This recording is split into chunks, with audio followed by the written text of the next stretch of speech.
Fact number 1, आपने दुकानों पर चिकन के अंडे देखे होंगे, लेकिन आपने कभी देखा है ऑस्ट्रिच का अंडा दुकान पर क्यों नहीं बिकता?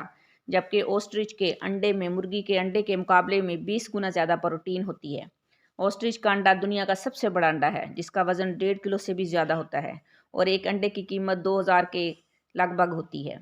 इसका छिलका इतना सख्त होता है कि इसको तोड़ने के लिए आपके पसीने छूट जाएंगे और अंडों की सेल ज़्यादा ना होने की वजह से दुकानदार इसे अपनी दुकान पर नहीं रख। फैक्ट नंबर 2, क्या आपको पता है जब बेबी आउल को नींद आती है, ये अपने वजन को संभाल नहीं सकते, इस तरह से गिरकर सो जाते हैं।